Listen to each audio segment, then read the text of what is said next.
आइए परम आदरणीय श्रोता बंधुओं, शक्ति स्वरूपा भक्ति स्वरूपा हमारी माता और बहने,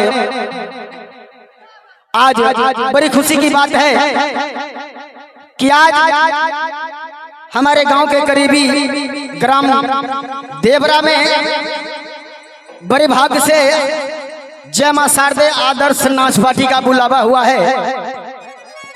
तो आइए, हम लोग कोई खास कलाकार है नहीं, एक नन्हे मुन्ने से कलाकार हैं। अगर इस कलाकारी में कुछ गलत नजर आ जाए तो कृपया अपने बच्चे समझकर क्षमा कीजिएगा। आइए, फरमाइश के अनुसार आज आल्हा रुदल खान से बावनों खांड की लड़ाई, उसमें एक खांड रुदल हरन सोभिया नट्टी नटवरगढ़ की जादू की घोर लड़ाई। कृपया आप सभी लोग शांति का दान दें।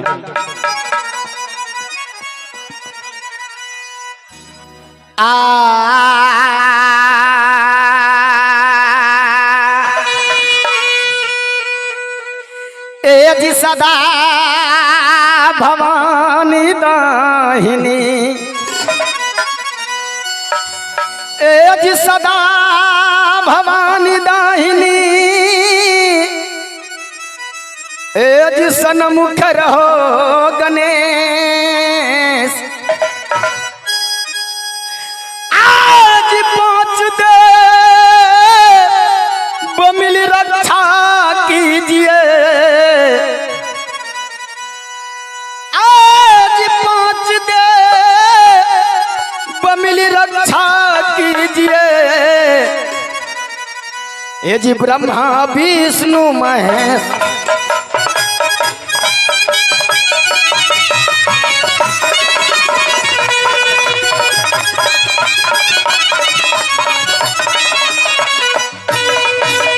तो ब्रह्मा विष्णु महेश संग में ये जी पार्वती थी मैया, और उनके संग में ये तब भूत पिचासनी ये जी नाचे ता।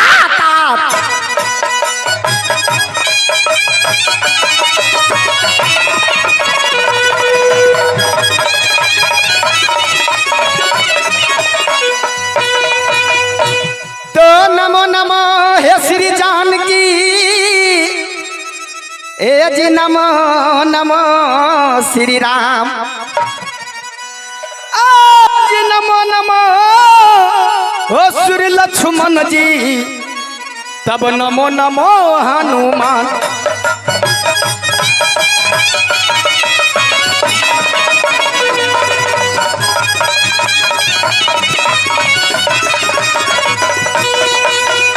तो जय माता सरस्वती, तो जय माता सरस्वती, हे माँ विनय करूं कल जोर।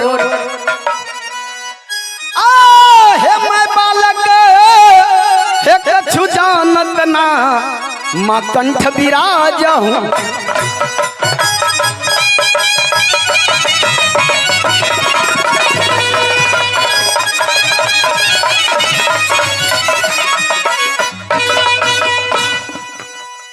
अब प्रथम सुमरा हो श्री गणेश को, बलिया बजरंग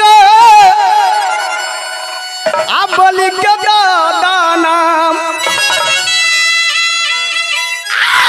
चर्चा यही चल गई बाजोरे सबहा, जो सभा में हो राम बसाए, और चर्चा चल गए जो सभा।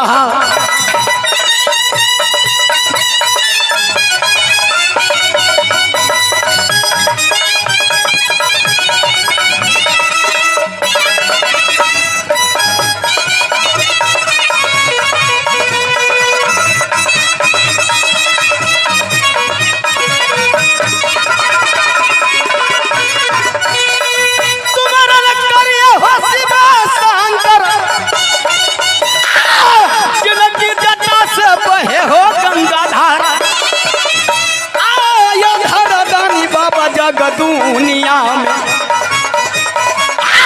कर नाम जपै हो संसार आधर दानी बम भोला।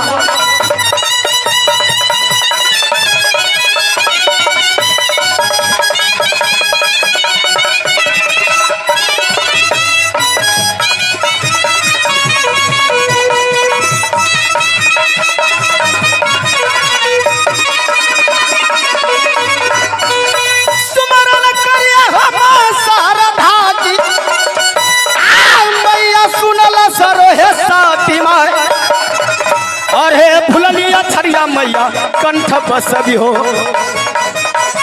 मैया ये सुनो बिना है बाली माय ये भुलली अछरिया मैया कंठ।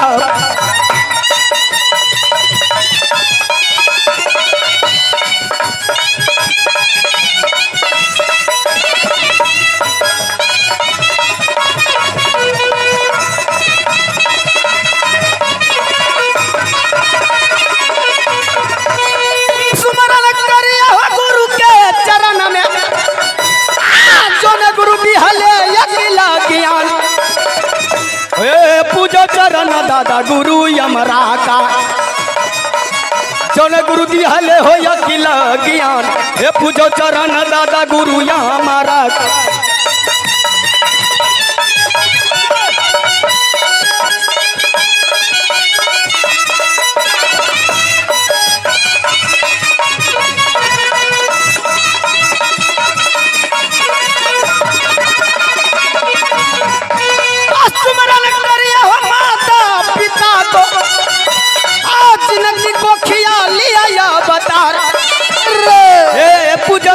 दादा माता चरणा में जिनकी कोखी से लिया या बता पूजो चरण दादा माँ चरणा।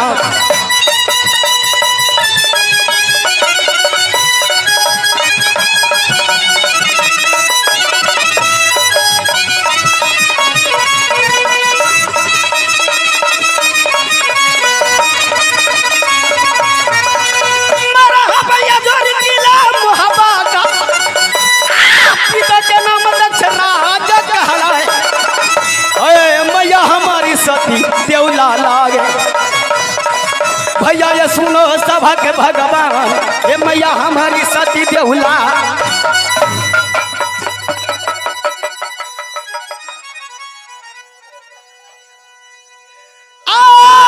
हो तुई तो आ भैयारी कहा दिए हो अकेला मोहबा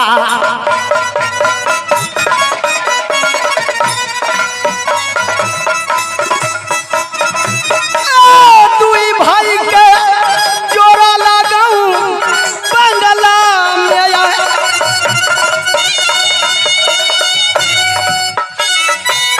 हे रमला झुमन सन जोरिया गडमो हवा में हे बरकाई भैया लागई हो आल्हा सारादार आ बरकी भाभी लागे है सती सोनामा।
लागे बांगला में। हे धिया बाटे नाम कंचन लगैया हौ भाई हो एक लौता भतीजबा बाबू इंदला।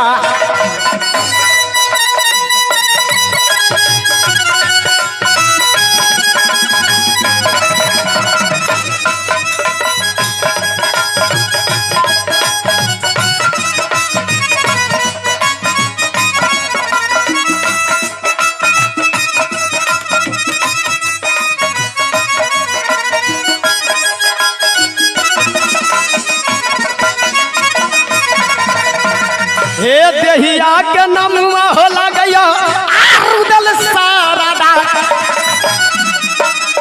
ओ पटिया लबेटा ये लगे हे अगटम हवा।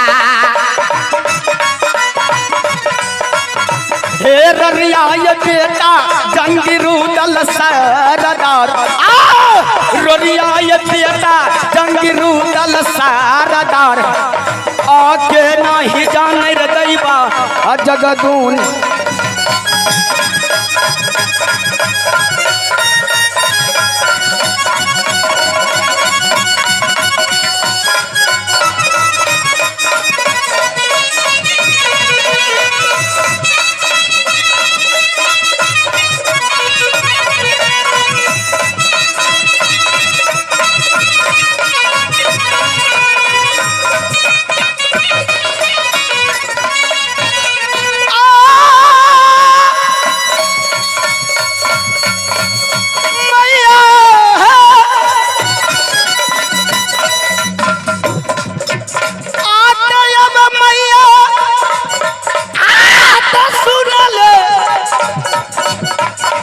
आ गई देवी गई दुर्गा माँ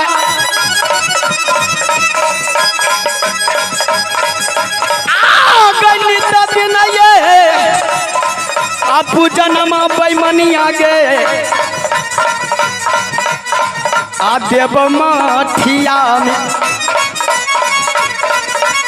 आयब मैया सुनल देवी दुर्गा मोरी माई जब मैया सुनले मैया हरा गई बाली माई आ नित दिन पूजा नमग देवता देव।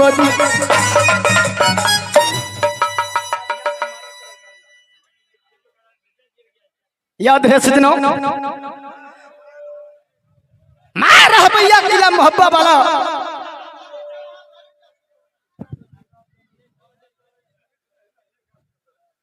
और ये है हमारे चाहने वाले 36 ठेकेदार ग्राम चंद्रपुर से शानदार 101 रुपए का पुरस्कार दिए हैं। हमारे जय मां शारदे आदर्श नाच पार्टी की ओर से बहुत बहुत धन्यवाद। याद रहे सजनों मेरा घर किला राज मोहब्बा पड़ता है। पिताजी का नाम राजा बिरजासर सिंह, माँ की नाम रानी सती देवला। राज मोहब्बे में दो भाई का भैयारी है हम।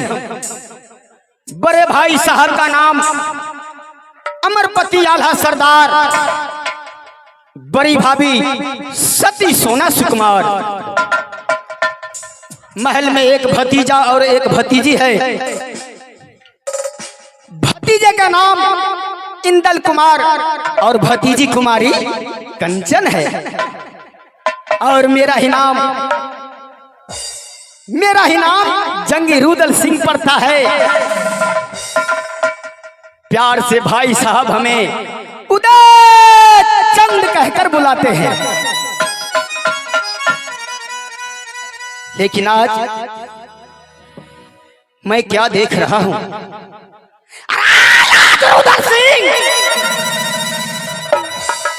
अगर राज मोहब्बा का सिंह दरवाजे आया है तो मैं राज मोहब्बा का सिंह दरवाजे सुना शान से देख रहा हूं। जरा मैं अपने सिपाही को बुलाकर पूछूं आखिर बात क्या है। जो आज राज महब्या का सिंह दरवाजे सुना शान सा लग रहा है। अरे दरबारी दारू पिया बारे रेतना कोन लाजा सदाम दारू पिया बारे तना कोन ला कर सदाम तना कोन ला कर सदाम तना कोन ला राम दारू पिया रे ताना कोनला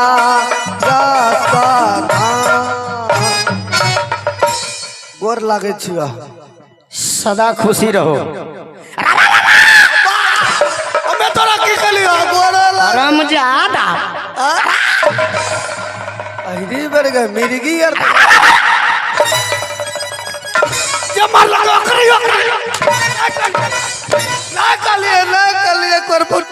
वाला टीवी वाला मैं तुम्हें दारू पियावा नजर आता हूँ। तोरा थोड़े कलिया हमें भगवान को भजन गावे हमरा कोई बोले लोग तो हम भजन गावे चल दल। ये बता अपने राज महब्या का क्या समाचार है? राज महब्बा का समाचार बिल्कुल ठीक है, कोई प्रकार की दिक्कत नहीं है। नहीं है ना? ना खाली एक दिक्कत छो। किस चीज का? पंखा का। पंखा नहीं लगा है? तोरा नहीं लगल छो। ये बेचारा 4 घर चमार तो बसल छे तक सब मास्टर साहब हैं। ओ यार भल खलिक मास्टर के सार ने हम आइए पर रख लिए ले आहिरी तोरा एकरा की भए गेल ए तोरा की ठीक काल ए चोट लागे बोल ठीक काल बोल बोल गए जहते मास्टर के सार काल हमें कलियो कि मास्टर साहब कहल जाय छै। मास्टर साहब हमें तो हमर सार थोड़े छो जब तोरा तो की बोल रही कान पकड़ भरल सब हम कान अपन नहीं छिए क्या कर छिए रजवास मांग कान लियो कर कुटुम जी से कुटुम से कान मांगल जाय छै।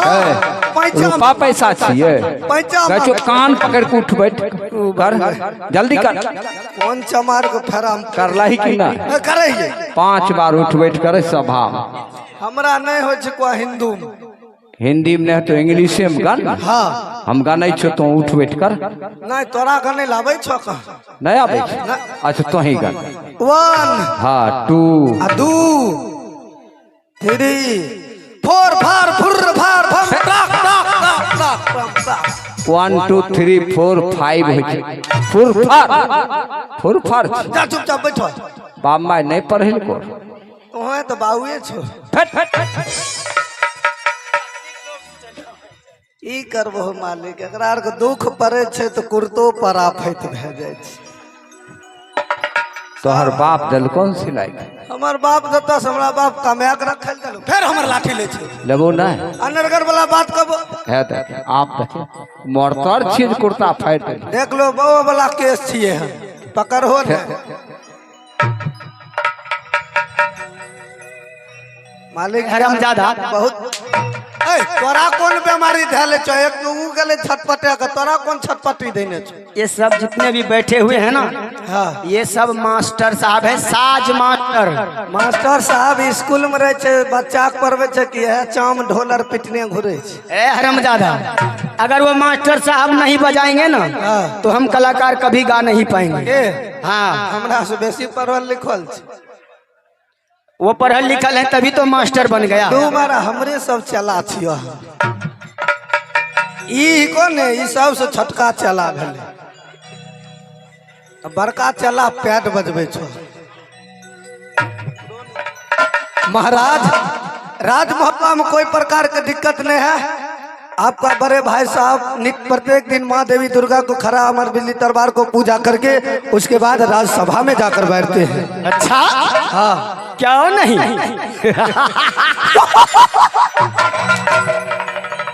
तो हंसबो तो खूब लिख सिपाही तुम एक काम करो केकरा साथ अरे हरामजादा खाता